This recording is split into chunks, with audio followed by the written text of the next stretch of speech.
မိတ်ဆွေခုနှစ်သားမိအားလုံးရဲ့တနေ့တာမှာကံကြိုးပြားကောင်းနေတဲ့လုပ်ငန်းတွေကိစ္စအလုပ်တွေပေါ့ဗျာကံကောင်းလက်ရှင်စီအောင်ဝိစဉ်သုံးဆွဲတဲ့အယောင်လေးတွေကံကောင်းလက်ရှင်သေးတဲ့ကဏ္ဍတွေနံပါတ်တွေ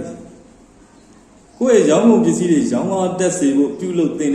ရေရာလေးကံရရဲ့ထောက်ပံ့ရစေဖို့ဆောင်ရွက်တဲ့ရေရာလေးစသည်ဖြစ်နေ့စဉ်ကြိုးစားပြီးတော့ကျွန်တော်တင်ဆက်ပေးနေပါတယ်ဗျတက်ရှိကျမ်းမာချမ်းသာဘေးပြဝေးပွားကြပါသည်မိတ်ဆွေခုနှစ်သားမိပေါင်းမိမိကိုယ်ကိုလည်းကောင်းတည်တဲ့ကောင်းအောင်ရွတ်ဆောင်တော်မူနိုင်ကြပါစေခင်ဗျာဒီနေ့2025ခုစက်တင်ဘာလ26ရက်တောက်ကြနေ့တနေ့သာအတွက်တနေ့တာဟောတန်းလေးဖြစ်ပါတယ်ဗျဒီနေ့ကခုနှစ်သားမိမိတ်ဆွေများအနေနဲ့အလှပြင်ဆိုင်နဲ့ပတ်သက်တဲ့ကိစ္စတွေအမှုပညာ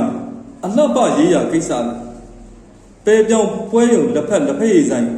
စတဲ့အလုပ်တွေရွှေလျှက်စစ်ပစ္စည်းဖုံးအဝယ်ရောင်းပွဲစားလုပ်ငန်းတွေပြုလုပ်ဆောင်ရွက်တဲ့နေ့ဖြစ်ပါတယ်ဗျဒီနေ့အတွက်ကံရရဲ့အထောက်ပံ့ရစေဖို့ဆိုရင်အစိမ်းရောင်လို့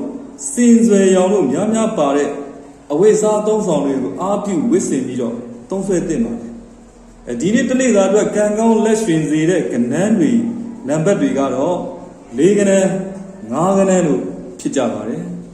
ဒီနေ့မှာမိတ်ဆွေတို့ရဲ့ရောင်းကုန်ပစ္စည်းတွေရောင်းအားတွေတက်စေဖို့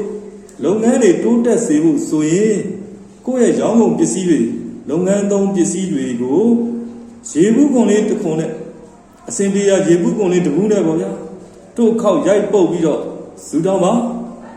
ဒီနေ့ကံပွင့်ကံမြင့်စေဖို့အတွက်ဆိုရင်မြတ်စွာဘုရားမှာပဲဖြစ်ဖြစ်ကြီးကဲသူအပေါင်းအသင်းမိတ်ဆွေတွေကိုပဲဖြစ်ဖြစ်